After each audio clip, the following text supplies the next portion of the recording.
dando inicio al segundo ciclo de conferencias sobre la situación que vivimos en el tiempos de COVID.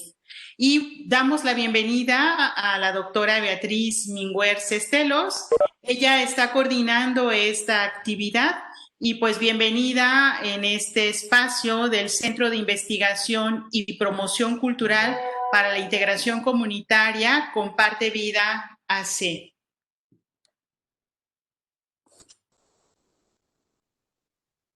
Pues hola, nos da mucho gusto recibirlos a todos. Estamos inaugurando el ciclo de las conferencias que llamamos Lecciones del COVID-19. Se me va la... Perdón porque se me va de pronto la... Pero ahí estoy. Nombramos el COVID-19 que sigue después de la pandemia.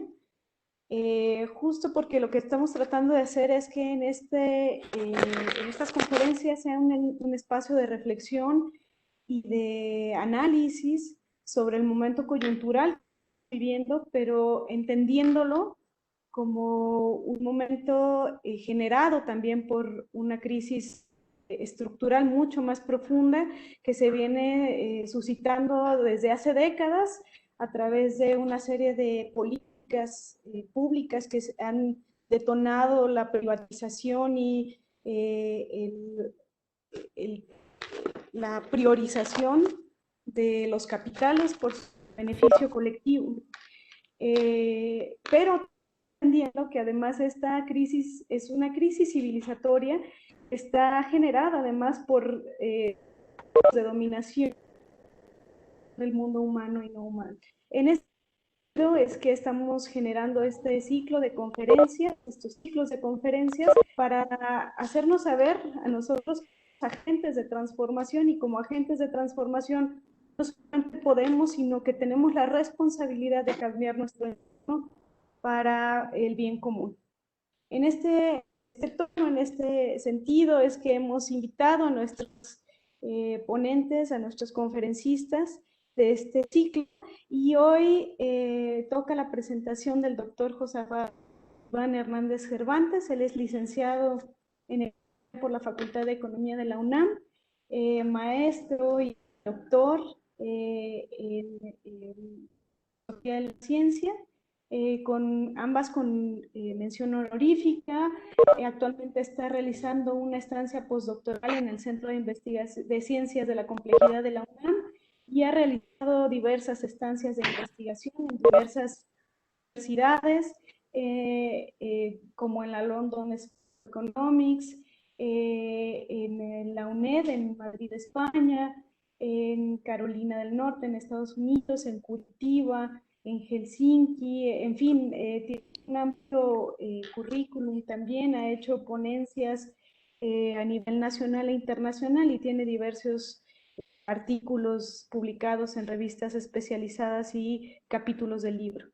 Pues sin más preámbulo, le damos la palabra al doctor Josafat. Josafat, adelante y gracias por estar acá acompañándonos. Muchísimas gracias a ti, Betty, por esta introducción, por haberme invitado. Muy contento de estar aquí. Una disculpa por apenas conectarme, es que estuve batallando con el internet. No sé si se ve bien, si se escucha bien. ¿Me escuchan? Sí, sí se escucha. Ok, perfecto. Entonces, la verdad, pues estoy muy contento de estar aquí con ustedes. Digamos, ahorita para hacer mi presentación, ¿ya nada más pongo el PowerPoint o cómo le hago? Sí, es poner el PowerPoint y compartir pantalla. Por ejemplo, ¿ahí ya se ve la presentación? No. No. Al lado de donde está iniciar video, hay una parte que dice compartir pantalla. Donde Donde está el micrófono, está el... Donde dice... Ah, compartir. Perfecto. Compartir. Compartir. Puede ser pantalla o puede ser la presentación directamente. Para poner pantalla, ¿dónde le pongo? Perdón, a ver. Ya lo vi. A ver, ya les voy a compartir la presentación.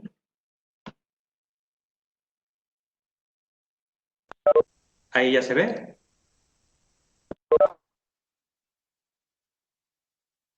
Sí, ya. Perfecto. Gracias. Sí, es que como es la primera vez que uso esta aplicación, pues realmente me cuesta un poquito de trabajo. Bueno, voy a exponer parte de lo que estoy haciendo aquí en mi estancia postdoctoral en el C3. Voy a tratar de ser lo más sucinto posible para que pueda haber pues, mayor interacción entre nosotros. Bueno, la presentación que voy a hacer se llama La nutrición en tiempos de COVID-19, enfrentando el reto de la obesidad en México. Esta parte es, digamos, una prolongación de mi investigación del doctorado, donde estuve yo trabajando lo que se llama la nueva noción de agente racional en economía. Esta nueva noción de agente racional en economía, digamos, es producto de todo un proceso histórico que yo estuve trabajando en la maestría y en el doctorado, donde estudié cómo la noción de agente racional se fue modificando conforme fue pasando el tiempo, digamos, dentro de ciertas corrientes heterodoxas. Lo que yo vi, digamos, en mis estudios desde la maestría, es que hay una creciente idealización del agente racional en el pensamiento neoclásico. Es decir, si nosotros vemos cómo la noción de agente racional fue representada, digamos, desde Adam Smith hasta las expectativas racionales, vemos que ha habido un proceso gradual de creciente exageración de ciertas capacidades que tienen los agentes para convertir, digamos, la noción de ser humano a homo economicus. Es decir, una simplificación de su racionalidad, donde se le atribuyen poderes de cálculo ilimitado, donde se asume que la gente solo se guía por el interés propio, donde se considera que las personas tienen un tipo de racionalidad instrumental y digamos que tienen un proceso cada vez más y más de creciente simplificación para convertir a las personas de carne y hueso y a las organizaciones en ecuaciones. Digamos, esa es la tendencia de la noción de agente racional en el pensamiento neoclásico, el pensamiento ortodoxo. Es esta noción de racionalidad se está exagerando cada vez más hasta llegar a lo que ahora se conoce como expectativas racionales, que lo que plantean es que los agentes nunca se equivocan, son perfectamente racionales, hacen cálculos, digamos, tomando en cuenta toda la información que tienen a su disposición, y en ese sentido sus errores serían azarosos, no serían errores sistemáticos. Eh, digamos, esta creciente idealización se cuestionó desde hace mucho tiempo. Se cuestionó desde 1950 aproximadamente, a partir de los trabajos pioneros de un autor que se llama Herbert Simon, que es un autor que, digamos, su gran aportación es que él desarrolla la noción de racionalidad acotada. ¿Qué quiere decir racionalidad acotada? Lo que quiere decir es que las personas, digamos, de carne y hueso, no tienen estas capacidades de cálculo que se asume en esta noción de racionalidad olímpica de la visión neoclásica, sino que es una racionalidad acotada, es decir, no optimizan. Los agentes se suelen equivocar constantemente y digamos de ahí fueron desarrollándose diferentes caracterizaciones, porque lo que interesaba a Simon y posteriormente a los psicólogos que siguieron su tradición como Daniel Kahneman, Amos Tversky, entre otros, era estudiar cómo las personas toman decisiones en contexto de riesgo e incertidumbre. Entonces, ahí, digamos, el nivel de análisis fue hacia el tema de las intuiciones. Y ahí lo que interesó estudiar es cómo las personas toman sus decisiones en un tiempo acotado de tiempo. Entonces, en este contexto, lo que se mostró es que las personas se alejan mucho de los patrones representados por la visión neoclásica y más bien, digamos, era importante decir que los agentes pues, no son perfectamente racionales, tienen un control limitado de sí mismos, es decir, las personas cuando toman decisiones muchas veces lo hacen en contextos donde hay una gran emotividad, donde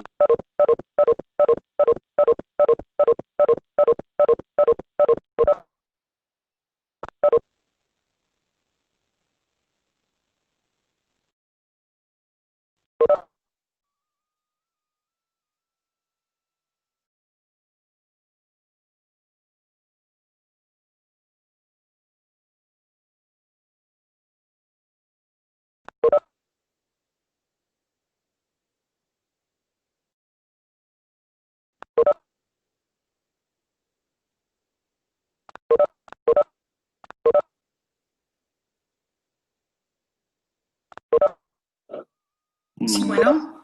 Sí, es que de pronto vi que se detuvo, pero ¿sí me escucharon? Sí, Ah, ok, ok. gracias.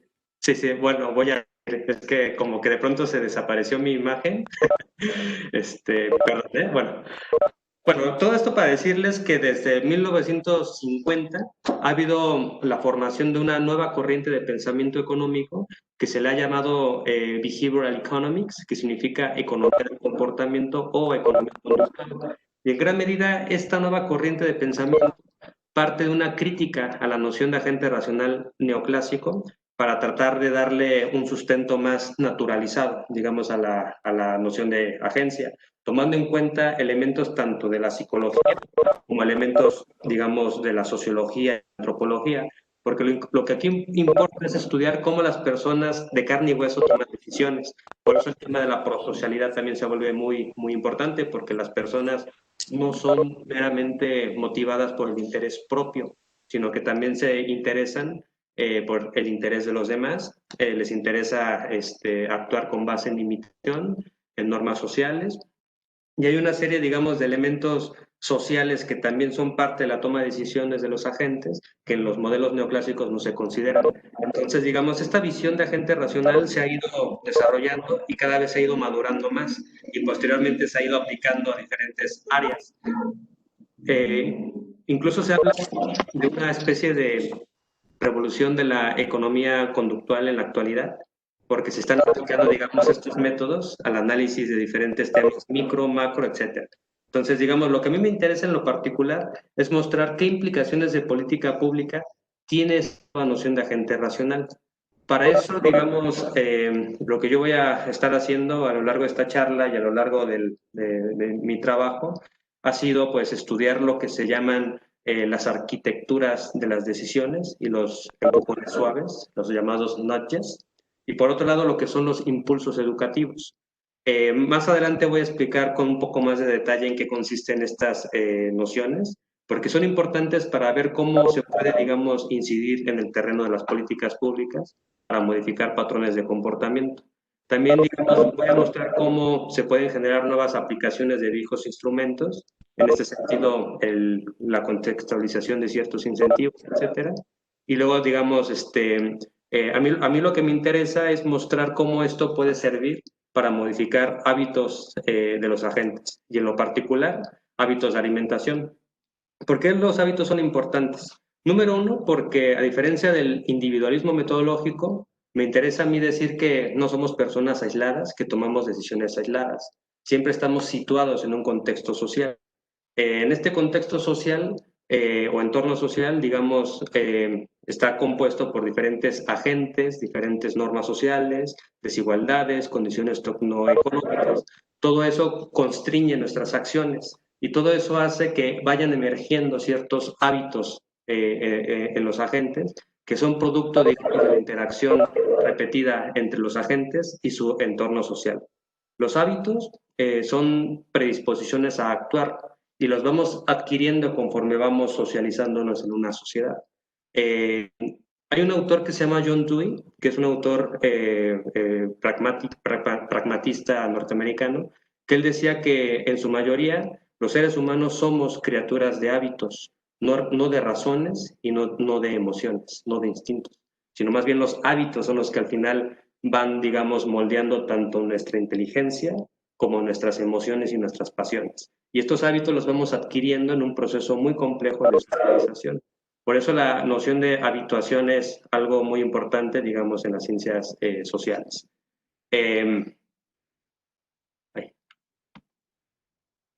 Bueno, el caso de estudio que yo tengo es el de hábitos de alimentación y de obesidad. ¿Qué es exactamente la obesidad? Digamos, ¿cómo sabemos que alguien tiene este padecimiento? Existe el índice de masa corporal, que es el peso de la persona medido en kilogramos, dividido entre el cuadrado de la altura de su altura, ¿no? De su metro.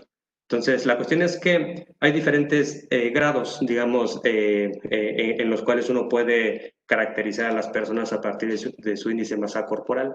Cuando tenemos menos de 18.5, digamos, hablamos de una persona que está en un proceso de desnutrición.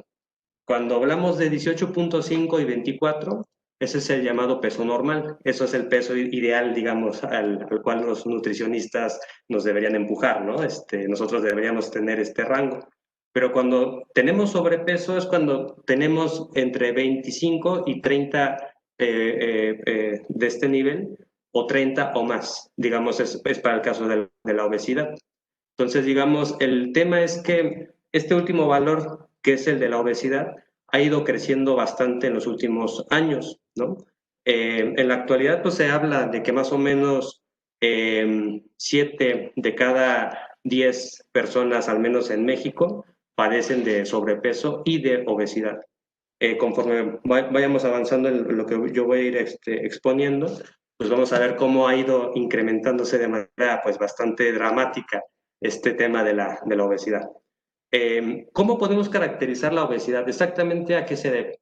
Digamos, uno de los factores que se explica es que la obesidad es producto de un desequilibrio entre las calorías ingeridas y las calorías gastadas en la actividad física. La obesidad es un problema de salud pública. Digo, ahorita ya se discute bastante. Qué bueno que ahora se discuta mucho. Hace unos años, digamos, también ya estaba ese debate presente, pero en la actualidad es un tema muy importante porque además es otro tipo de, digamos, de epidemia, porque la obesidad genera riesgos de tener mayores enfermedades cardiovasculares, genera también situaciones de tener hipertensión, diabetes, arritmias cardíacas y un conjunto de enfermedades crónicas, ¿no? Entonces, en ese sentido, es importante abordar el tema de la obesidad y más aún en esta época del COVID, porque, digamos, según estudios que ha reportado la Unidad Epidemiológica de aquí de México, 44% de las personas que fallecieron padecían de hipertensión, 38.2% padecían de diabetes y 24.47% padecían de obesidad. O sea, son enfermedades que están, digamos, bastante vinculadas con nuestros hábitos de alimentación y con nuestros estilos de vida. El subsecretario de Salud, Hugo López-Gatell, afirmó que cerca del 70% de los fallecidos por COVID padecían por lo menos una de las enfermedades arriba mencionadas.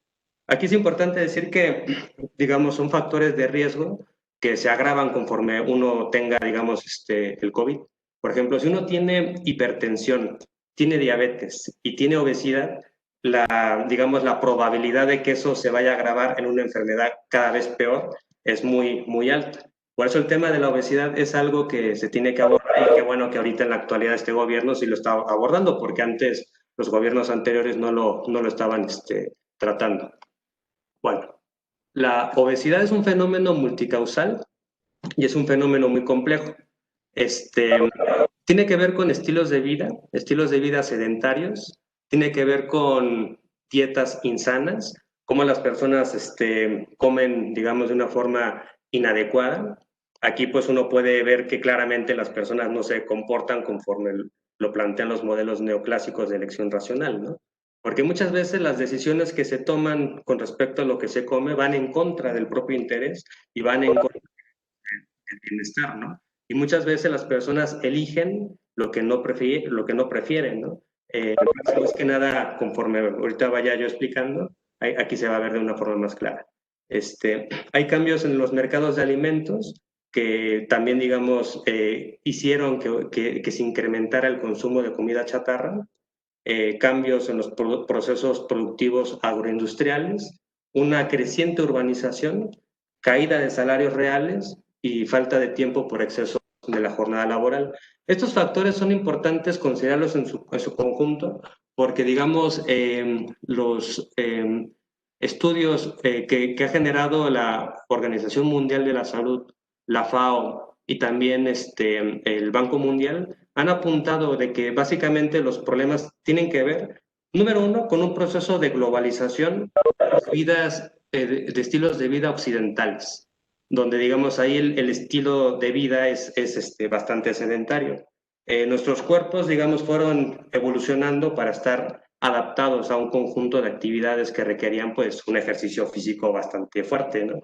Pero conforme se fue desarrollando la sociedad, pues obviamente esa cantidad de ejercicio físico, pues ya no la realizamos, ¿no? Muchas veces porque el tipo de actividades que hacemos son actividades que requieren estar sentados, requieren estar, pues,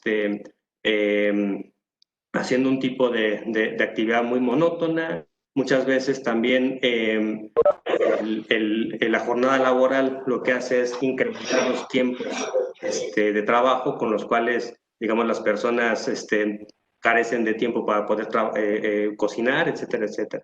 Y bueno, todo esto tiene que ver también con varios factores que ahorita les voy a ir explicando. La obesidad antes era un problema de países desarrollados. Ahora es un problema también en países en vías de desarrollo, más que nada por esto que les comentaba de la globalización. Y aquí este tema es importante, el de la creciente urbanización, porque conforme fueron creciendo, digamos, las grandes ciudades, los tiempos de desplazamiento se incrementaron.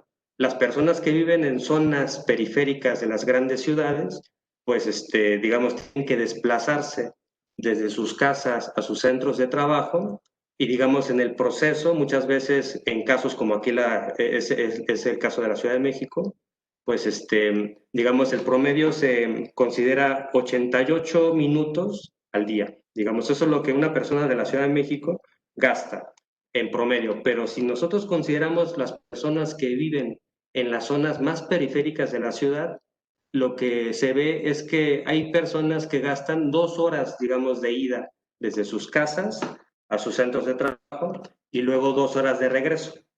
Entonces consideremos, digamos, ese proceso y también consideremos que son personas que usualmente trabajan más de 8 horas, ¿no? Usualmente trabajan 10 horas o 12 horas.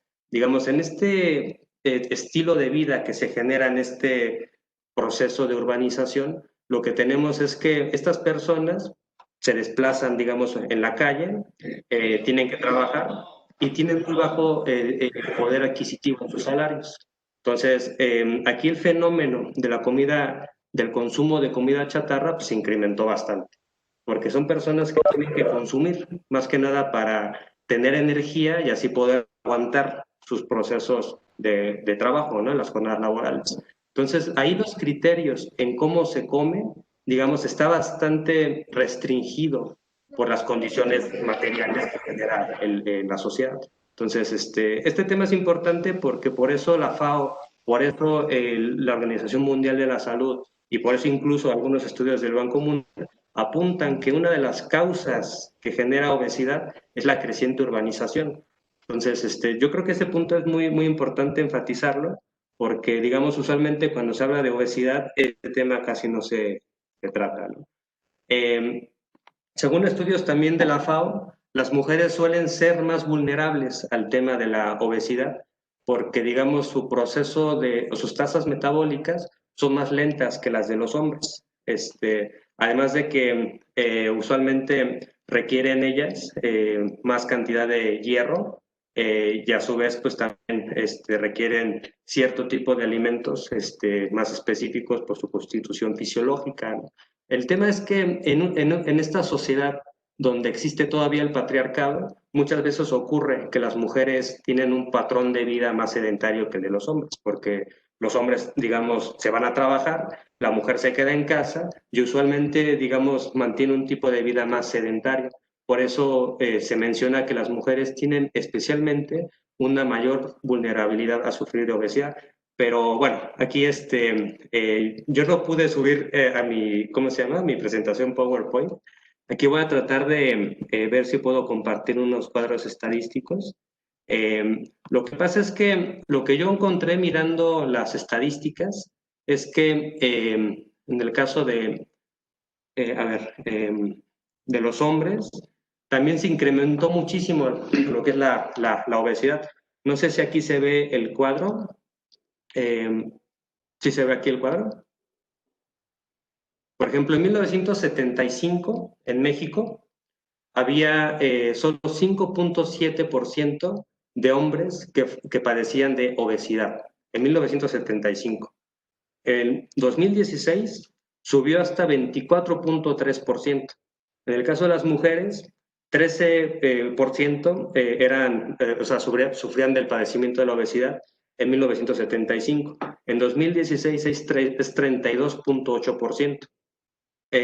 Digamos, aquí lo que vemos es que hay un incremento bastante dramático de la obesidad, en el caso de los hombres sobre todo, en el caso de las mujeres también, pero digamos es mucho mayor en el caso de los hombres porque aumenta casi 5 veces su proporción. En el caso de las mujeres aumenta 3 veces, lo cual es también muy, muy preocupante.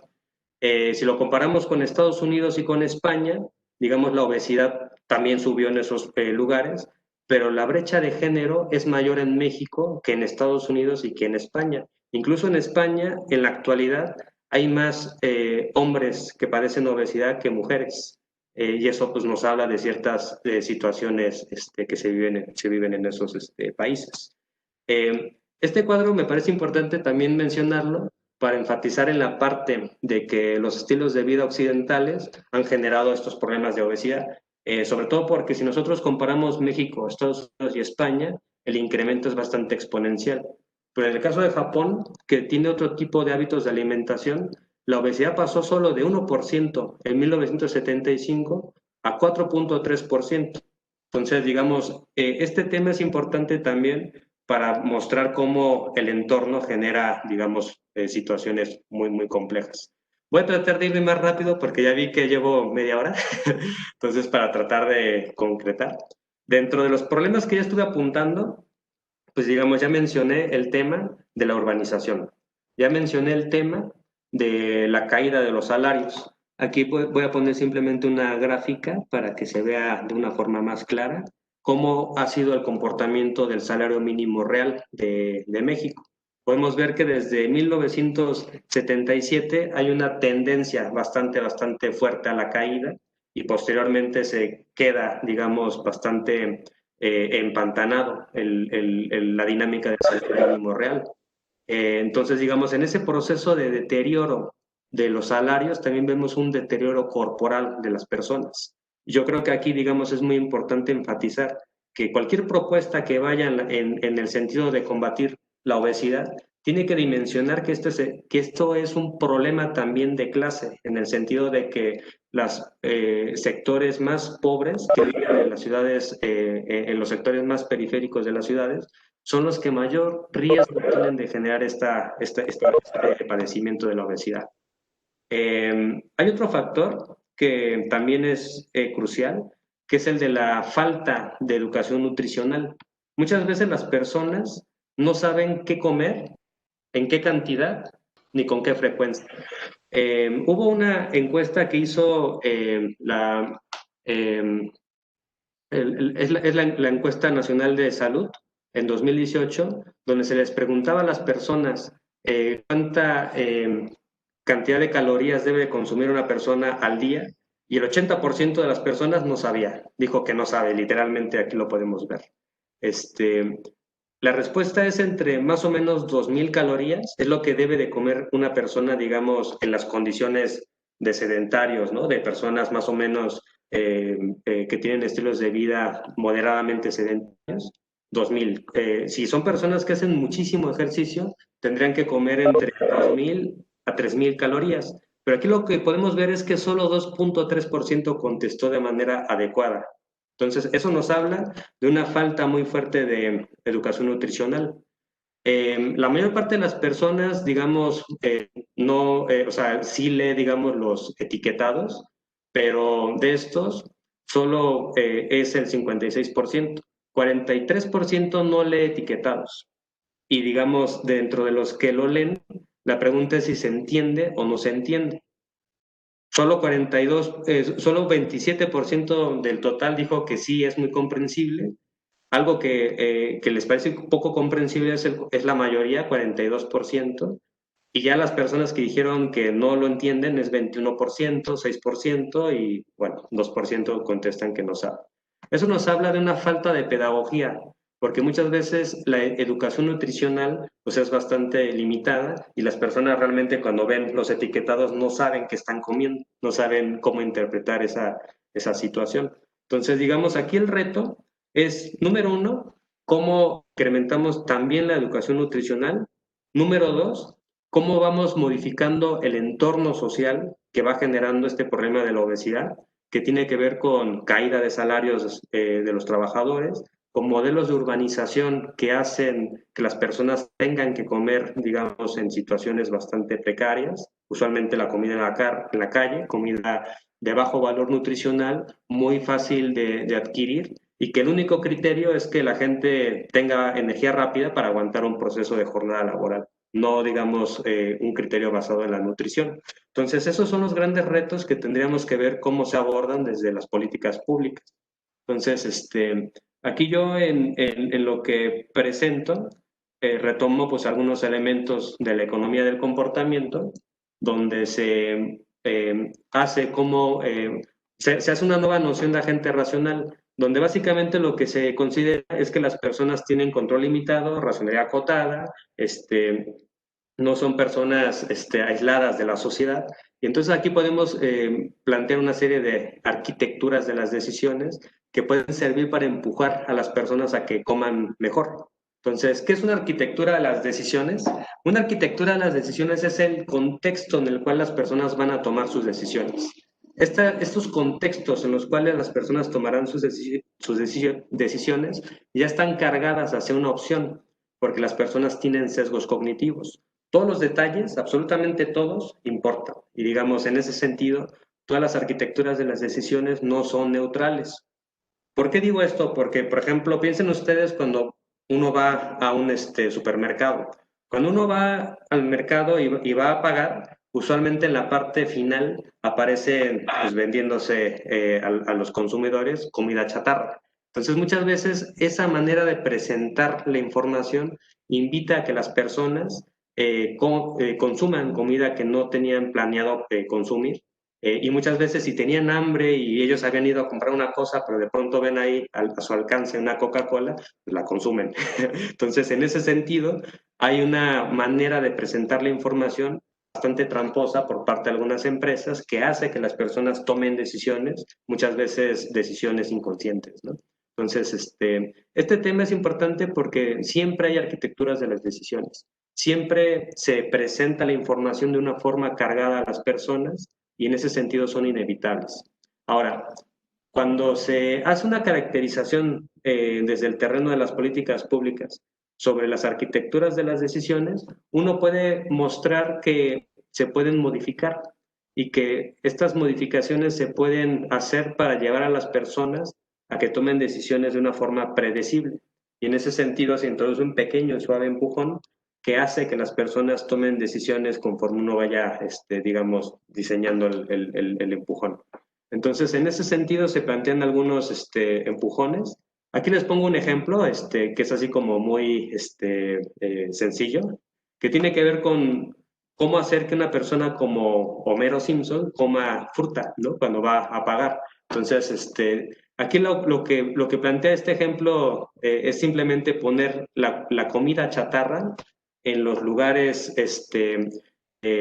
correspondientes, en los refrigeradores, y a la vista poner la comida sana. Entonces, la idea es que muchas personas tienen como sesgos cognitivos que los hace pues elegir lo que está en el momento, lo que está en el alcance. Entonces, en ese sentido, hay personas que deciden consumir lo que les estás poniendo a la vista.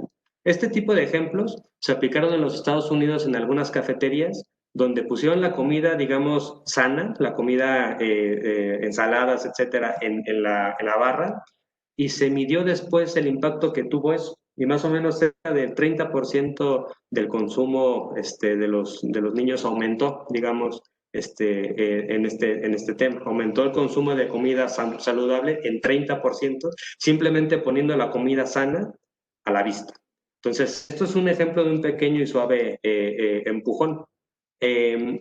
Aquí yo en mi texto tengo otras propuestas de empujones que están un poco más, digamos, elaboradas.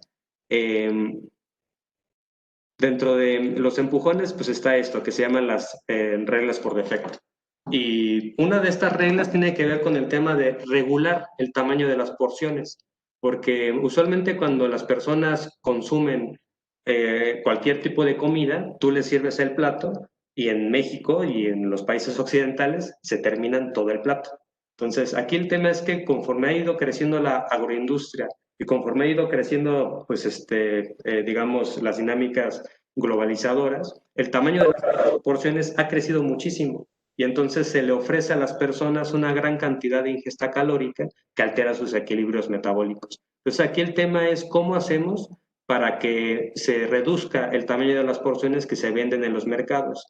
En Japón, por ejemplo, el tamaño de las porciones de la comida es mucho más pequeño que en Estados Unidos. Usualmente una persona occidental cuando va a Japón y consume cosas allá en los restaurantes, usualmente se queda con hambre, porque también aquí hay un tema.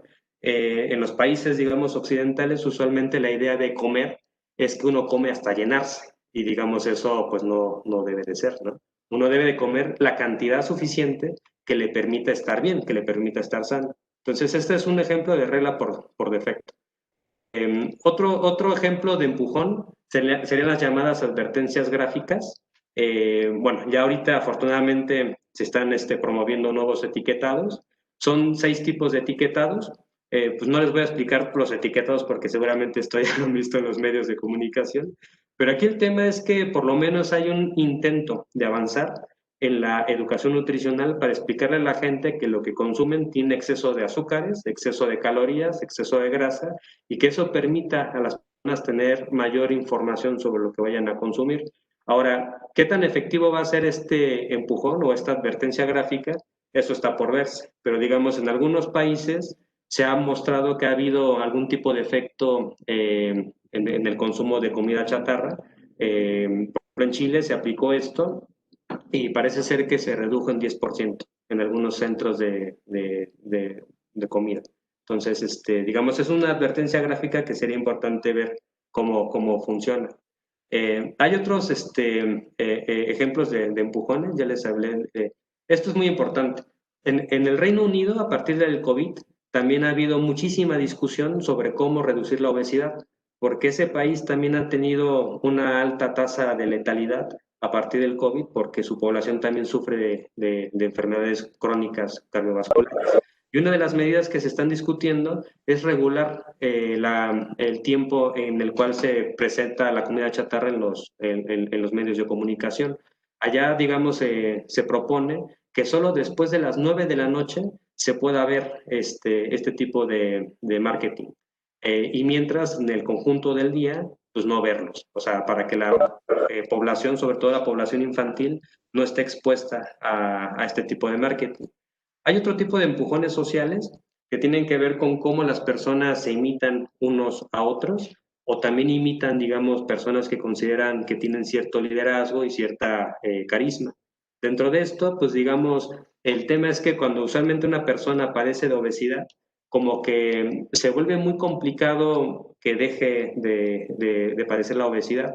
Usualmente se dice que algunos estudios lo han mostrado, que es muy difícil volver, digamos, después de tener un índice de masa corporal por encima del 30%, a un índice menor, porque es muy complicado. Pero digamos, aquí el tema es que simplemente diciendo que personas que no consuman refrescos, Coca-Colas, y que no consuman postres, podría ser algo importante para que puedan reducir su talla corporal. Y bueno, aquí hay más propuestas que se pueden plantear, ya más para concluir rápidamente. Bueno, hay algunos impulsos educativos que sirven para ayudar a las personas a tener mayor tipo de reglas heurísticas que les ayuden a tomar decisiones sobre cómo comen. Por ejemplo, aquí quiero citar simplemente 2 libros. Un libro es de este autor que se llama Michael Pollan, que expone reglas heurísticas sobre el buen comer. Y dentro de estas reglas heurísticas, él pone una serie de reglas que la gente puede usar para comer. Por ejemplo, no comer nada que tu bisabuela no reconocería como comida. Evitar que la comida contenga azúcar dentro de sus primeros ingredientes. Consumir productos que tengan ingredientes que te los puedas imaginar en estado natural. Y bueno, hay más reglas heurísticas que aparecen en este libro. Hay otro libro que se llama Autogestión de la Salud, Cuídate Compa, que es un libro que explica a las personas de una forma muy, muy pedagógica cómo funciona nuestro organismo. Nos ayuda, digamos, también a plantear ciertos hábitos de alimentación para comer de una forma más sana. Y es que en este tema de la salud también es importante promover que las personas tengan un proceso también de autogestión de la salud para que ellos mismos también se cuiden y cuiden a los demás. Y finalmente, pues hay más propuestas. Por ejemplo, muchas personas no saben qué cantidad comer. Usualmente una regla heurística puede decir que hay que comer lo equivalente a la mano, más o menos, porque ese es el tamaño de nuestro estómago. Entonces, si uno consume más cantidad de eso, pues puede ser que ya estés comiendo de más. Entonces, lo importante es comer esa cantidad más o menos 5 veces al día para evitar esta situación. Y bueno, hay más propuestas para modificar, porque aquí lo importante es modificar el entorno, o sea, modificar el nivel cognitivo, que es lo que yo he estado abordando, pero también el entorno, que tiene que ver con repensar el modelo de urbanización, repensar el tema de los salarios, pensar el tema de la prolongación de la jornada laboral, porque las personas que muchas veces trabajan 12 horas al día y que se tienen que desplazar 2 horas diarias, pues no tienen tiempo para cocinar. Entonces, en ese sentido sí es importante pensar que la obesidad es producto de un proceso muy complejo de múltiples causas y que, bueno, se pueden establecer más medidas para modificar este tipo de padecimientos. Y bueno, dentro de los comentarios finales, ya para concluir, pues está que se debería de hacer un plan integral de políticas públicas, dentro del cual se tome como punto de partida pues la modificación de hábitos de alimentación. Y digamos, este plan debería ser producto de un diálogo nacional entre gobierno, empresas, sindicatos, organizaciones civiles, etcétera, para que, digamos, en su conjunto todos asuman una serie de compromisos y así se vaya modificando el entorno, porque aquí el tema es modificar el entorno que reproduce los malos hábitos de alimentación. Y bueno, espero no haberlos aburrido y una disculpa por cualquier omisión que haya tenido. Gracias. Gracias, Rosa, súper interesante esto que nos estás platicando. Y a mí me surgen, bueno, vamos a hacer una ronda de intercambio, de preguntas, de observaciones, de comentarios. Y a mí me surgen, empiezo, yo me tomo la palabra para preguntarte históricamente cuál ha sido el papel de las políticas públicas tanto para la contención como para la contribución a la obesidad, sobre todo tomando en cuenta esto que nos dices de la arquitectura de las decisiones, qué tanto ha generado un contexto en el cual las decisiones racionales o no racionales de los agentes se toman con base en esas políticas públicas que se han tomado desde hace décadas, ¿no? Entonces ya me fui, pero estoy ahí. Eh, por otro lado, ¿cómo crees tú desde tu punto de vista, cómo crees que se afronte este nuevo estilo de vida que se está generando, que obviamente es mucho más sedentario que el anterior, ¿no? Nos vemos, bueno, bastantes de nosotros estamos todavía confinados y estamos prácticamente en casa con poco ejercicio, casi no hacíamos ejercicio antes, ahora menos, ¿no? Pero que por otro lado, digo, tiene ese, digamos, ese punto en contra, pero probablemente podría estar contribuyendo a posibilitar el consumo más de comida casera, podría ser, ¿no? No sé cómo ves tú este contexto.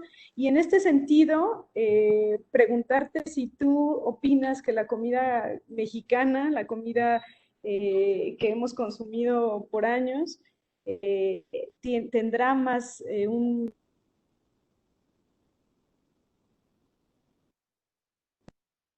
a partir de ciertas décadas para acá hemos estado consumiendo los mexicanos y que ha exacerbado justamente el camino a la obesidad, ¿no?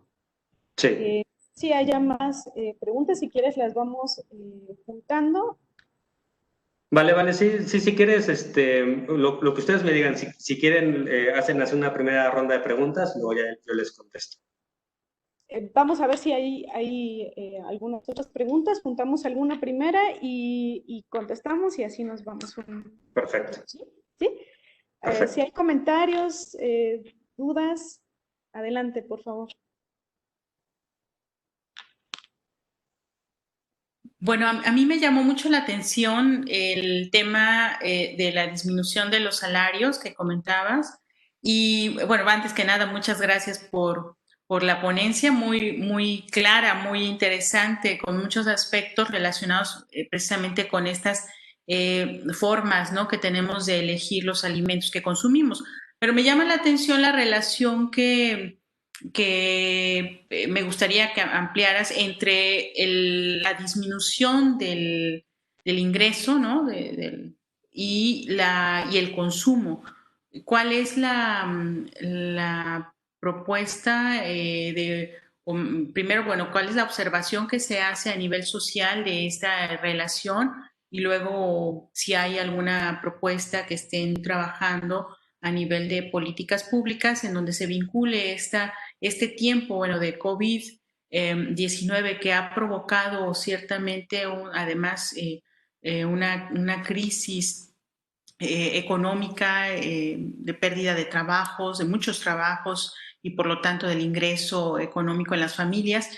Entonces, ¿cómo se está relacionando esto con la alimentación y si hay propuestas al respecto? Gracias. Sí. ¿Alguien más? Si quieren una más y ya contesto las preguntas. Muy bien.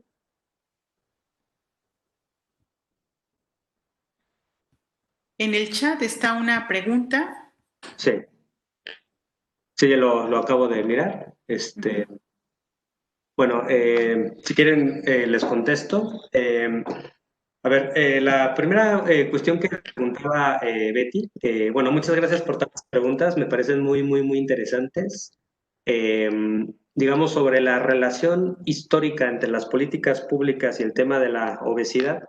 Bueno, yo lo que he estudiado, lo que he mirado, es que realmente ha habido muy poca experiencia histórica, digamos, con respecto a cómo reducir la obesidad, porque es un problema que se ha venido, digamos, exacerbando en todos los rincones del planeta, en particular los países occidentales, Europa, Estados Unidos y los países latinoamericanos. Realmente yo no he visto un país que haya logrado de manera efectiva reducir la obesidad. Y más bien lo que vemos es cómo este problema se ha vuelto cada vez más y cada vez más y cada vez más imparable, ¿no? En el tema, por ejemplo, de la obesidad infantil, es que, digamos, por cómo se estructura el conjunto, digamos, del sistema capitalista, ¿no? En esta etapa neoliberal, etcétera, pues hace que muchos niños pues, ya padezcan de la obesidad infantil porque los papás no se pueden hacer cargo de su alimentación, los dos se tienen que ir a trabajar, los niños pues muchas veces ven e imitan el consumo de comida chatarra de otros niños y eso hace que tengan estos problemas. Incluso ya hay el fenómeno de que niños menores de 1 año ya padecen obesidad, ¿no? Ya nacen con un padecimiento crónico porque, digamos, los hábitos de alimentación que han sido interiorizados durante décadas por los padres, por las madres, etcétera, pues hace que se coma mal y se coma de una forma muy insana. Entonces, realmente yo pienso que las políticas públicas hasta la actualidad han sido ineficaces e ineficientes para atacar el problema de la obesidad básicamente en todo el mundo. Ahora, el tema es que se están haciendo realmente medidas para atacar la obesidad hasta apenas con la pandemia. Por ejemplo, en México no había algún tipo de estrategia o de política pública que fuera encaminada a reducir la obesidad. Lo que se veía, y digamos esto está bastante documentado, es que la agroindustria pues constantemente estuvo pagando investigaciones y estuvo incluso en algunos lugares, ¿no? Como en Estados Unidos, etcétera, pues pues dando dinero al gobierno para que hubiera, digamos, una cobertura a la industria del azúcar y hubiera, digamos, un apoyo a ese tipo de alimentación. Coca-Cola, etcétera, pues ellos estuvieron pues todo el tiempo diciendo que sus productos no eran tóxicos. Y es apenas hasta el COVID en que empieza a tomarse en serio en el terreno de las políticas públicas el tema de la obesidad. Entonces, realmente yo pienso que la relación entre políticas públicas y obesidad apenas la estamos empezando a ver con el COVID. no antes. Yo creo que antes realmente no había una estrategia en ningún país que fuera encaminada de una forma consistente a reducir la obesidad. Lo que hay, digamos, son países como Japón, pero que, digamos, dada su especificidad, o como China, que son países no occidentales, pues tienen otra forma de comer, porque culturalmente han sido así durante siglos.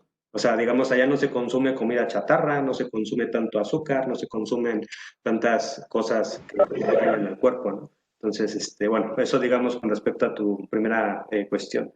La segunda cuestión que mencionabas, este, déjame bien, me acuerdo bien. ¿Me lo puedes recordar? Sí, claro, te mencionaba que cómo iba a repercutir este nuevo estilo de vida que tenemos, Ah, sí, de encierro, ¿no? Más claro, claro. sedentario. Sí, ¿No? sí, sí. Sí, eso es muy importante esa pregunta porque justamente en la etapa en la cual necesitamos reducir la obesidad, por la situación de la pandemia estamos en una contradicción, porque las personas al estar confinadas, digamos, número uno, aumenta su condición de sedentarios. Número dos, la cantidad de comida que se está ingiriendo es mayor porque muchas personas están consumiendo por el tema de autocontrol, o sea, como no hay mucho autocontrol, etcétera, la gente empieza a sentir como cierta ansiedad y muchas personas consumen por ansiedad. Entonces, en ese sentido, la situación del COVID genera mayor obesidad, desgraciadamente, ¿no? Porque las personas también, no sé, el consumo de alcohol, por ejemplo, en España, durante la época del confinamiento, aumentó el consumo de alcohol casi 30%. Entonces, digamos, se consume más alcohol, se consume más comida en general y se hace menos actividad física. Entonces, en la etapa justamente en que necesitamos todo lo contrario. Entonces, ahí tenemos una tensión bastante fuerte que sí va a ser muy importante, al menos por parte del gobierno, pues tratar de revertir.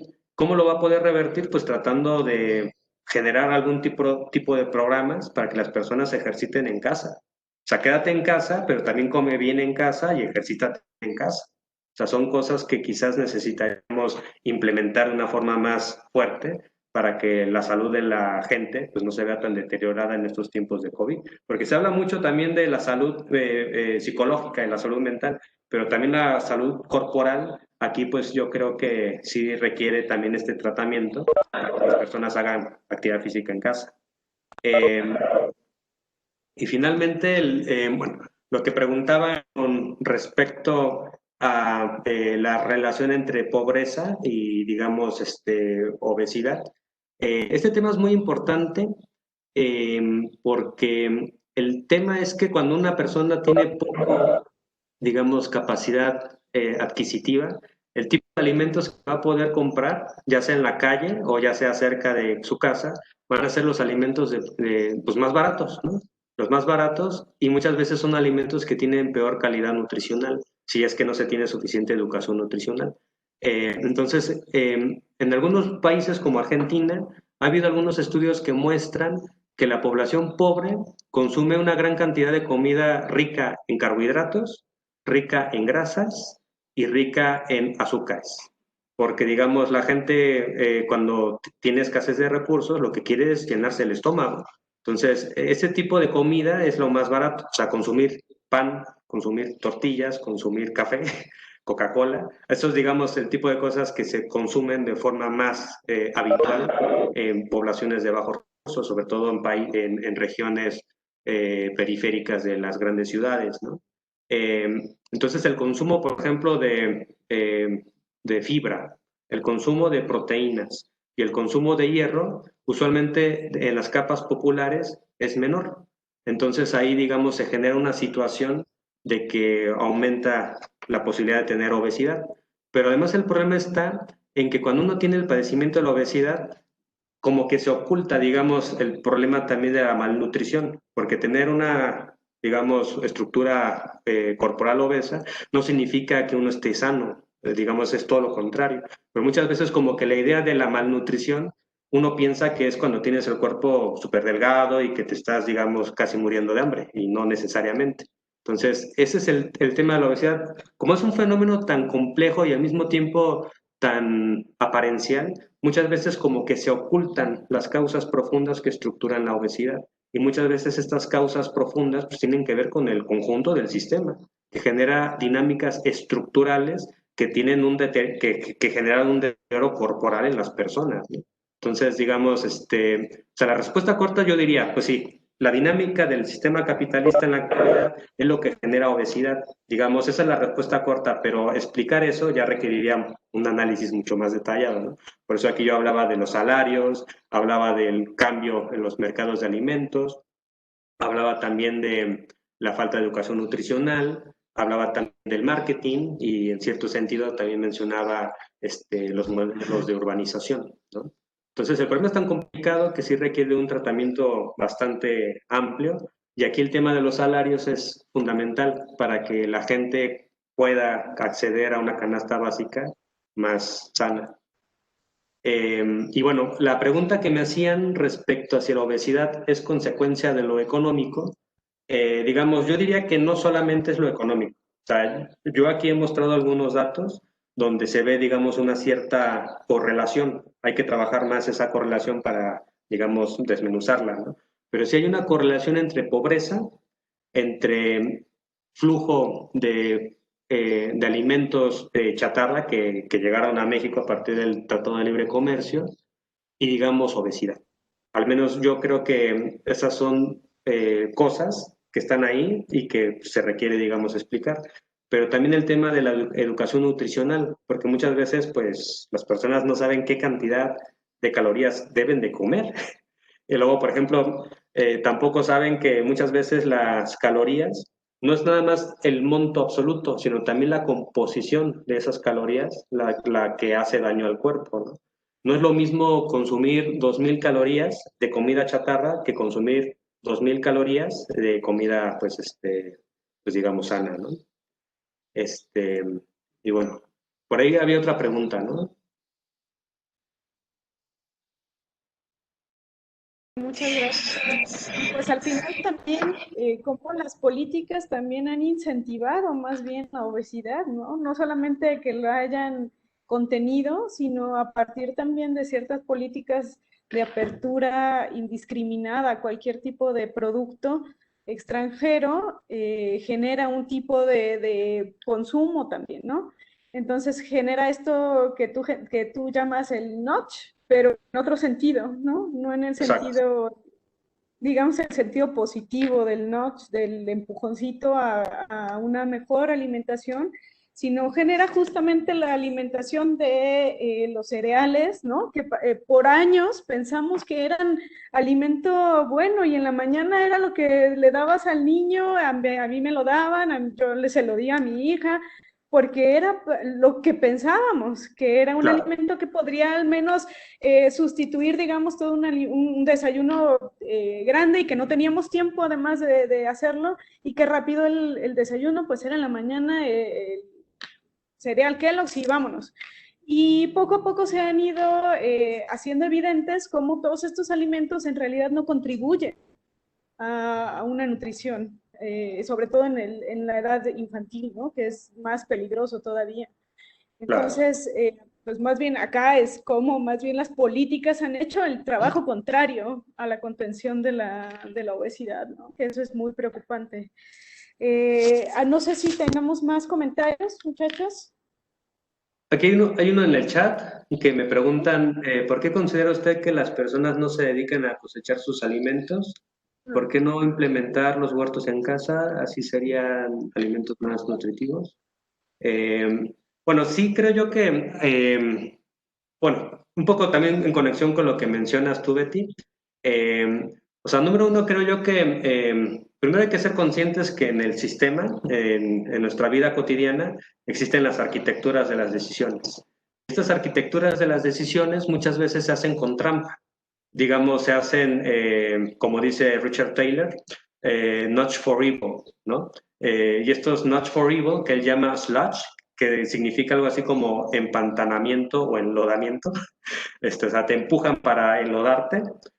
Digamos, en ese sentido, hay muchas técnicas de marketing que se han usado constantemente y que las hemos interiorizado tanto en nuestra vida cotidiana que pensamos que un desayuno es justo lo que acabas de decir y uno piensa que eso es lo sano. Y digamos eso genera ciertas ideas sobre cómo es el buen comer, cuando en realidad lo que vemos son puras mistificaciones, ¿no? Del buen comer.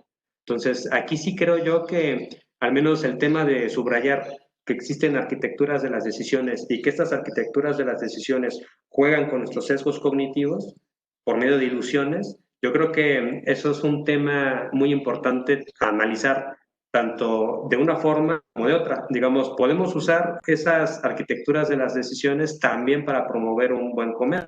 Por eso es un terreno también de lucha ideológica, de lucha política, cómo regular las arquitecturas de las decisiones. Por eso yo propongo, o sea, dentro de las cosas que planteo, es que cuando se va a pagar en un supermercado, que la comida que esté ahí en la caja no sea comida chatarra, sea, por ejemplo, pura ensalada o sean, ¿cómo se llama? Productos más naturales, no Coca-Cola, no chocolates, no comida chatarra. Y digamos, ahí, digamos, en este tema hay un asunto también de intereses, porque obviamente las empresas como Walmart y Soriana, pues se van a oponer porque de ahí venden un montón de productos, ¿no? Entonces, ahí hay intereses también económicos detrás de las arquitecturas de las decisiones. Entonces, aquí pues me parece importante subrayar ese punto, ¿no? Otro punto que me parece importante subrayar es que también en las condiciones culturales en las que vivimos en las ciudades, muchas veces las personas pues hemos perdido el hábito del cultivo de la propia comida, ¿no? Que es un poco el comentario que me habían puesto por ahí. Muchas personas, pues la verdad es que crecemos en la ciudad y no sabemos cómo cultivar, no sabemos cómo cuidar las plantas, no sabemos cómo, digamos, aprovechar un terreno baldío para producir ahí algo, ¿no? Y que eso lo podamos consumir para comer de manera más adecuada. Entonces aquí también hace falta mucha pedagogía, enseñarle otra vez a las personas en las condiciones de la ciudad cómo pueden sembrar, cómo pueden cultivar y que esto sea también algo viable, algo realizable. Entonces aquí sí creo yo que es muy importante voltear a ver esos proyectos que están impulsando huertos urbanos, ¿no? Y ver cómo se pueden aprovechar, cómo se pueden apoyar y cómo se pueden generalizar al conjunto de la ciudad.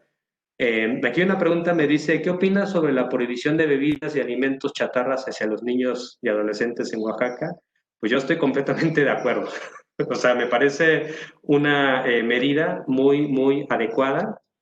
Aquí es importante decir que muchas veces, sobre todo a las personas que han interiorizado el discurso que se llama libertariano de derecha, son gente que luego dicen prohibición y piensan que eso ya es atentar en contra de la libertad.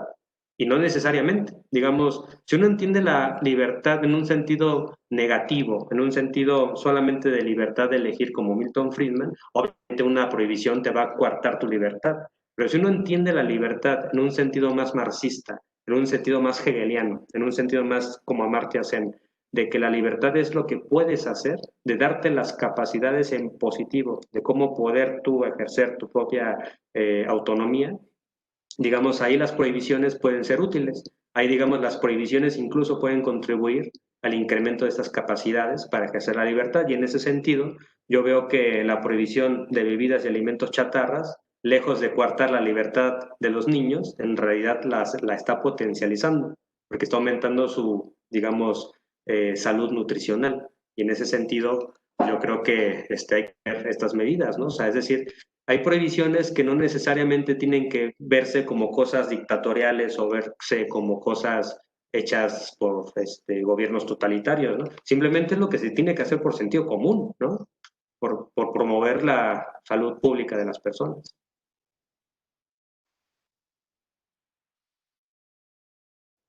Muy bien, no sé si viste del etiquetado como una autocrítica, dice, ¿qué tanto sí puede contribuir digamos, evitar la obesidad, ¿no?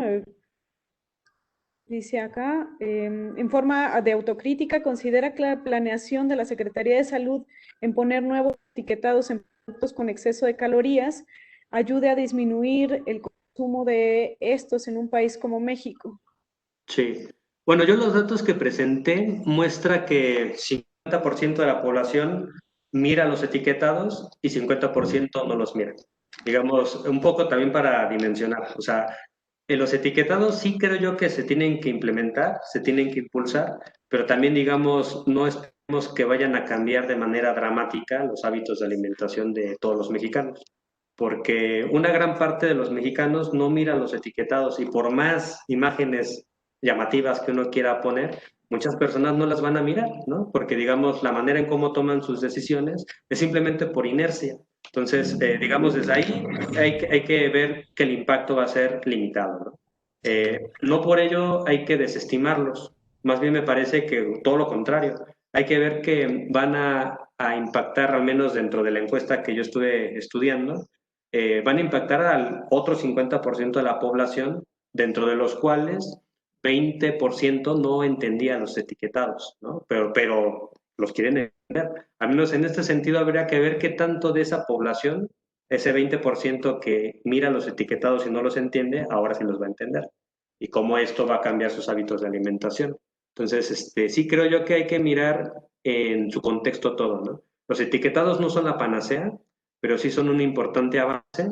Y yo creo que además una señal importante es que pues, se generó una gran polémica, ¿no? Y por lo menos yo celebro que esta gran polémica en torno a los etiquetados pues haya abierto el debate en torno a la obesidad, porque justo el tema de la obesidad es, digamos, la mayor o una de las mayores causas de muerte en el país. Incluso antes del COVID-19, al año, creo que fallecían cerca de 600,000 personas de diabetes. Y justo en gran medida, pues es producto de la diabetes de un conjunto de malos hábitos de vida y de alimentación.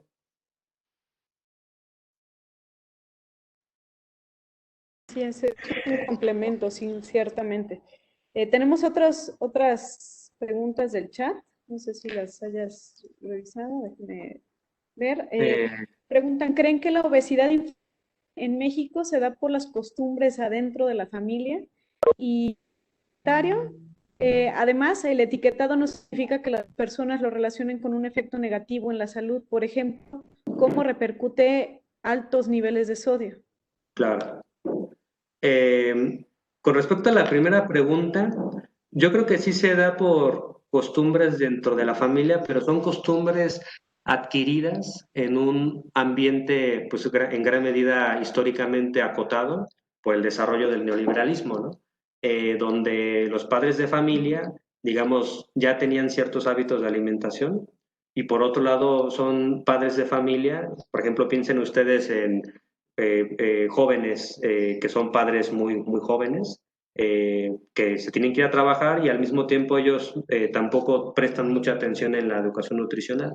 Entonces ya adquieren ellos el hábito de consumir Coca-Cola todos los días y entonces pues al niño le dan Coca-Cola. Y digamos, en un contexto en el cual las personas tienden a actuar de una forma cada vez más individualista, como que el deterioro de los cuidados, por eso aquí también es importante el tema del feminismo, el deterioro de los cuidados genera pues una situación en la cual los padres de familia le dan cualquier cosa al hijo para que el hijo deje de estar llorando, ¿no? Entonces, si el hijo, digamos, quiere comida chatarra, inmediatamente los papás le dan sus papitas o su Coca-Cola para que, digamos, el niño pues no esté, digamos, ahí molestándolos, ¿no? Entonces, en este contexto hay un proceso en el cual los padres de familia pues también abandonan, ¿no? Ahora, también los niños en la actualidad, a diferencia de hace 30 años, también son niños más sedentarios, porque la mayor parte del tiempo de su ocio lo pasan jugando videojuegos. Entonces, es una actividad donde están sentados, donde están mirando una pantalla, donde están jugando con sus manos, pero en realidad digamos, la cantidad de gasto calórico que tienen haciendo esa actividad, pues es mínima. Y luego además, si consideras que llega el papá, la mamá y les dan sus pizzas, sus papas y su refresco, pues evidentemente eso va a generar una situación muy complicada en cuanto a la salud de los niños, porque además si se hace eso durante años, pues imagínense cómo van a estar los niños cuando vayan creciendo. Van a ser niños con una tendencia muy grande a sufrir diabetes. Entonces, sí, la respuesta es que son costumbres, pero son costumbres no porque sea la familia mexicana mala, sino más bien es la situación neoliberal la que ha generado costumbres neoliberales, que hace que las personas pues se desentiendan de los hijos y digamos se vayan por la vía fácil, que es darles un placer inmediato, ¿no? Porque en gran medida también eso es la obesidad, ¿no? Es un producto también de placeres inmediatos que a la larga generan problemas de salud. Y lo que mencionan del etiquetado, no significa que las personas lo relacionen con un efecto negativo en la salud. Por ejemplo, cómo repercute altos niveles de sodio. Yo creo que aquí pues es importante eso, ¿no? Que el etiquetado no necesariamente genera una animadversión. Por ejemplo, cuando uno va a consumir tabaco, ahí está, digamos, unas imágenes que inmediatamente genera pues la sensación de que no debes de consumir eso porque te genera cáncer, digamos, de pulmones o te genera problemas incluso de muerte, ¿no? Cáncer, etcétera. Pero el tema de los etiquetados, tal y como están formulados por el gobierno, yo los veo en ese sentido muy light. O sea, es decir, la Coca-Cola no o sea, simplemente se dice incremento de azúcar, exceso de azúcares, etcétera, pero no se menciona que el consumo reiterado de ese producto puede generar diabetes. Yo creo que unos etiquetados, si lo quieres ver más radicales, tienen que tener una leyenda así, avisando de los riesgos de las enfermedades que genera el consumo reiterado de ese producto. Obviamente eso ya sería mucho más radical y evidentemente la respuesta por parte de las empresas pues sería mucho más, digamos, más dura, ¿no? Si de por sí ahorita con estos etiquetados que son tan lights se ponen así, ahora imagínense con el tipo de etiquetados que a mí me gustaría ver, que serían parecidos a los de ¿cómo se llama? Los de el tabaco. Pero bueno, por lo menos yo celebro que haya un avance en estos etiquetados y ojalá posteriormente estos etiquetados informen también de los riesgos que genera el consumo reiterado de esos productos en el cuerpo humano, ¿no? Sería interesante saber qué tanto sí bajó, por ejemplo, el consumo de cigarros cuando el se generó con esta agresividad, ¿no? Claro, Porque en realidad no sé qué tanto realmente haya bajado, o sea, la gente los ve, sí ve ahí el cáncer, ¿no? El pulmón todo desgastado por el humo del cigarro y no estoy muy segura de que ya eso los inhiba a consumir eso, ¿no? claro. Eh, Habría que ver qué tanto una publicidad mucho más agresiva en torno a los efectos negativos de un alimento realmente causa eso, cuando ya es una adicción tan fuerte, ¿no? En el Claro, caso de los cigarros y como en el caso de los alimentos que hoy estamos consumiendo, que se vuelven adictivos, ¿no? Parece totalmente que de hay acuerdo. otro chat, vamos a ver. Acá nos dicen, primeramente, muchas gracias por compartirnos una conferencia tan interesante. Me gustaría opinar acerca de la cuestión cultural, repercute en gran parte a la obesidad. En esta cuestión cultural influyen mucho tanto los políticos como los medios de comunicación que se encargan de persuadirnos para consumir productos que nos promocionan cada vez más que consumamos, que consultamos las redes sociales, ahí ya no lo entendí, la televisión, el radio, con una diferencia abismal comparo con Corea, que aunque también cuentan con estos medios, pero conservan una cultura diferente, como por ejemplo ellos si manejan huertos por hogar, es impulsado por su propio gobierno. Otro comentario, en mi opinión sobre la prohibición de la comida chatarra en los niños en Oaxaca está mal, porque sería mejor una campaña en las escuelas desde la primaria que vaya en contra de la obesidad para prohibir los alimentos. Sí, ahora sí que en gran medida también depende mucho del contexto. Por eso yo al final de la ponencia subrayo la parte de la complementariedad y más que nada pensar en las estrategias globales, ¿no? Digamos, una prohibición per se, digamos, puede ser inefectiva si, digamos, analizamos con cuidado cómo es digamos, el patrón habitual de un niño, ¿no? O sea, si el niño va a la escuela y en la escuela no consume comida chatarra, lo va a hacer fuera de la escuela, lo va a hacer en la casa, lo va a hacer en las calles, lo va a hacer con su familia. Entonces, digamos, eso puede volver inefectivo una prohibición, ¿no? Por eso es muy importante más bien pensar en términos de lo que al menos algunos autores llaman gobierno conductual, que tiene que ver con la transformación de hábitos, es decir, la transformación de la vida cotidiana. Como el niño, digamos, fuera de la escuela, también tiene que modificar sus hábitos en un entorno familiar, en un entorno de amigos, en un entorno de las calles, en un entorno de los mercados, etcétera, para que su manera de comer sea diferente. Entonces, por eso ahí entran también los empujones, entran los impulsos educativos, entra también pues la recuperación de los salarios, repensar los modelos de urbanización, y es básicamente repensarlo todo, ¿no? Porque en gran medida los hábitos son la síntesis de múltiples determinaciones. Por eso son tan importantes, por eso es tan importante buscar modificar los hábitos. Si uno quiere cambiar el sistema, tienes que cambiar los hábitos de las personas, porque por más que, digamos, alguna élite se vaya, y si los hábitos se mantienen, pues se va a reproducir el mismo sistema, ¿no? Entonces, por eso es muy importante siempre enfatizar que todo debe ser en la cuestión de los hábitos, para que las personas en su vida cotidiana lo modifiquen, ¿no? En su entorno, digamos, inmediato. Y también, pues aquí, por ejemplo, el comentario que mencionaba de lo de Corea. O sea, yo no conozco el caso de Corea, pero sí conozco un poco más, ¿no? Así estudié un poco el caso de Japón, donde sí que allá los gobiernos regulan de manera bastante fuerte qué se puede comer y qué no se puede comer en las escuelas. Regulan las porciones, regulan también la composición química de las cosas que se ofrecen, tratando de evitar comida de cierto tipo que se sabe que hace daño a las personas. Y también, digamos, los propios japoneses, como tienen una estructura cultural también de mucho tiempo, ellos consumen muy poco azúcar. Allá, digamos, no existe la comida como la bollería, ¿no? Los panes de dulce y todo eso, eso casi no se consume allá. Y el consumo de Coca-Cola y todo eso realmente es muy bajo. Allá pues consumen gran cantidad de proteínas, sobre todo pescado, y y consumen una gran cantidad de vegetales, ¿no? En España, digamos, la dieta mediterránea también es una dieta bastante buena. El problema es que luego esa dieta se ha ido desplazando por una dieta más americana, ¿no? En el sentido de que estaba más basada en comida chatarra, etcétera. Y bueno, eso ha generado también muchos problemas de obesidad en España. Pero sí, el gobierno debe de intervenir, pero siempre pensando que todo esto es para modificar los hábitos de los agentes.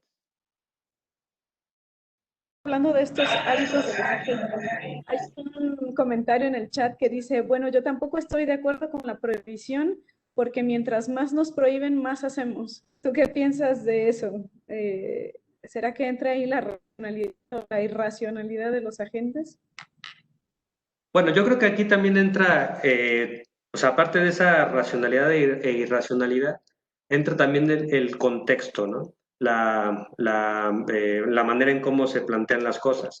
Si simplemente se dice, se prohíbe desde ahora en adelante el consumo de Coca-Cola, lo que vas a despertar es el deseo por consumir Coca-Cola. Digamos, eso es algo que se puede dar. Pero si más bien lo que dices es, desde ahora en adelante se va a promover el consumo de bebidas tradicionales mexicanas hechas con cosas de México, ¿no? Con alimentos provenientes de los campesinos, provenientes de comunidades y con cierto tipo de, o sea, digamos, enmarcándolo, digamos, ahí ya estás desplazando, ¿no? Y digamos, darle más énfasis a la idea de lo positivo, ¿no? En el sentido de que hay que recuperar lo nuestro, de recuperar lo actual, recuperar así lo que podemos consumir para poder hacer eh, cosas, ¿no? Y viene el chat que nos ponen aquí también. Dice, por mi parte estoy de acuerdo con sus opiniones, me agrada recibir esta información y de mi parte pienso que la lucha por mejorar la salud pública requiere precisamente voltear aquellos alimentos generados en casa.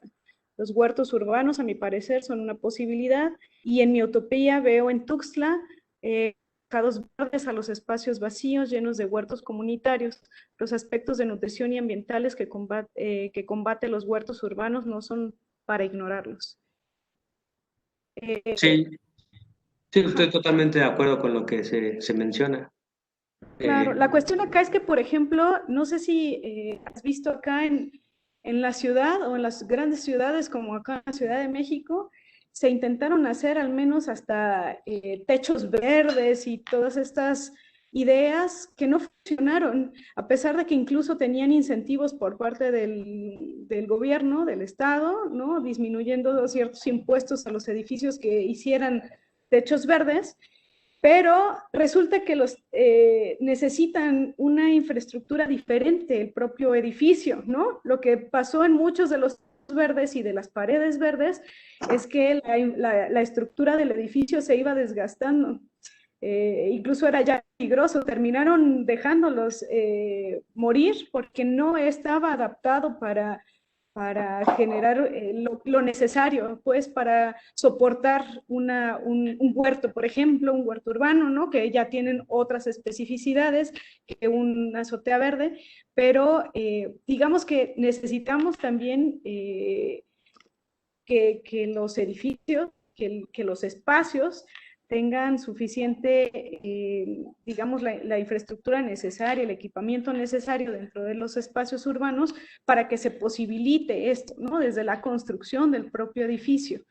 Eso sería ya también una cuestión desde de las inmobiliarias. Digo, tendría que cambiarse la planeación urbana general, ¿no? De lo que estamos, en términos de lo que estamos hablando de huertos verdes, ¿no? Claro. Digo, de huertos urbanos. Claro.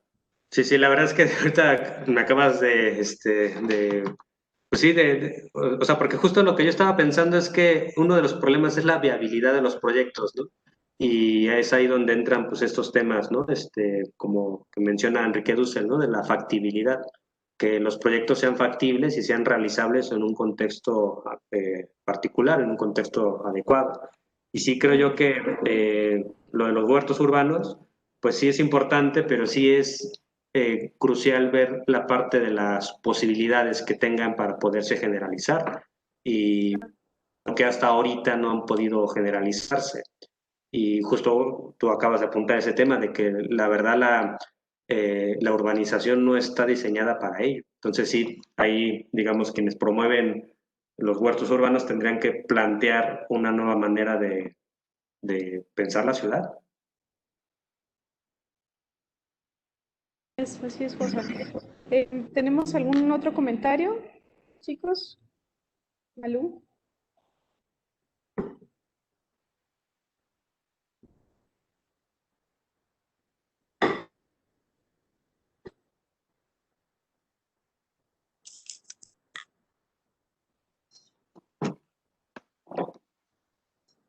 Que mencionan, No creo que. sí, creo que mencionan acá. Claro, dice, parece que es Ernesto, la infraestructura para una ciudad verde requiere cimientos nuevos, claro. Y ese sería un gran problema, ¿no? También. Claro. Igual lo que mencionabas de la pobreza económica se complementa también con la pobreza de tiempo, ¿no? Y en ese sentido, también necesitaríamos tener más tiempo para preparar alimentos sanos, tener lo necesario, ¿no? Para tanto en espacio como en tiempo, como en ingresos, para poder generar las condiciones para hacerlo. Pero como dices, también todas estas políticas que se han venido gestando de décadas para acá han imposibilitado que estas condiciones se den de manera más factible. Sí. Sí, aquí, digamos, me parece importante mencionar que existe un concepto que se le llama dependencia de la trayectoria, y es cuando un sistema empieza a tener una, digamos, dinámica, una dinámica causal que se reproduce y se reproduce y se reproduce, y entonces todo lo que vemos es un arrastre, ¿no? Y entonces la manera en cómo uno puede actuar ya está constreñida por esas trayectorias que están fijadas desde hace mucho tiempo, ¿no? Entonces la obesidad es, digamos, producto de una dependencia de trayectoria que es muy complicada de modificar, que requiere pues, realmente pues una tarea histórica, ¿no? por parte de los gobiernos, y yo veo que al menos ahora sí se está planteando a nivel global, pues ya el tema en serio, ¿no?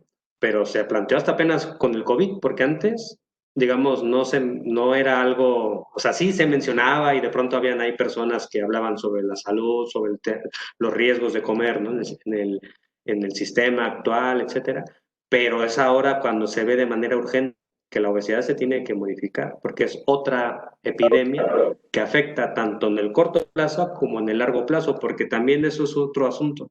Si la obesidad se mantiene y el sistema de salud se mantiene tal y como está, en unos 20 años el sistema de salud va a colapsar por la cantidad de personas que van a llegar con diabetes.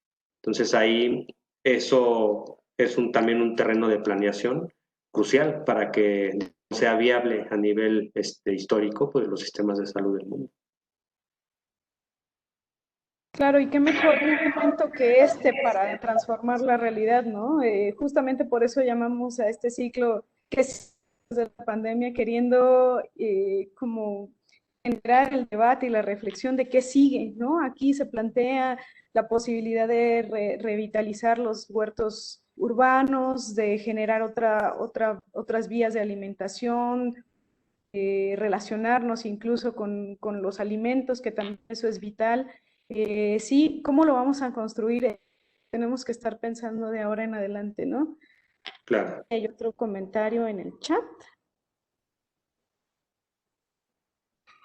De mi parte, estuvo muy interesante lo que nos están compartiendo y a la vez es muy importante porque es una lucha que tiene México con la salud de las personas. Claro. También nos comentan cómo qué recursos requiere para que se den estos proyectos. Pues son recursos, digamos, a nivel económico, pero también hay recursos que la propia gente puede hacer. Por eso también la cuestión de la autogestión de la salud es importante.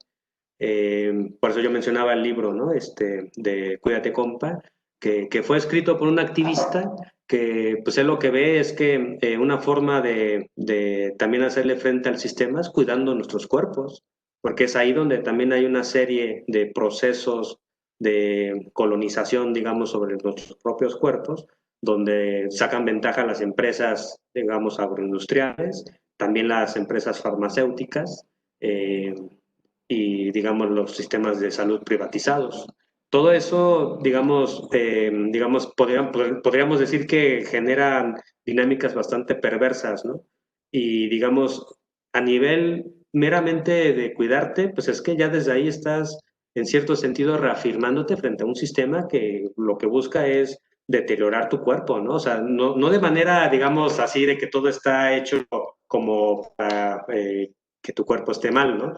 Pero sí, digamos, como una consecuencia indeseada, ¿no? Como una cuestión que emerge a partir de múltiples determinaciones, donde quienes al final pagan los platos rotos pues siempre es la clase trabajadora, y en particular ahora lo vemos con sus cuerpos, ¿no? Con cuerpos deteriorados por un sistema que está hecho básicamente para exprimir en todos los aspectos a las personas, ¿no?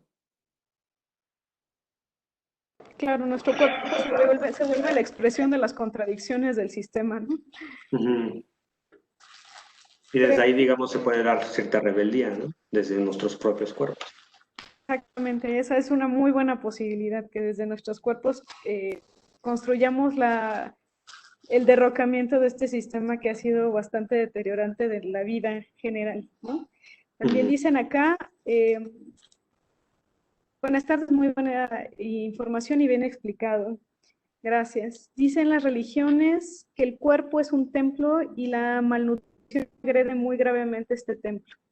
Mira qué buena reflexión esa. Pues sí. Totalmente de acuerdo. Hay que cuidarnos. También lo creo. Exactamente.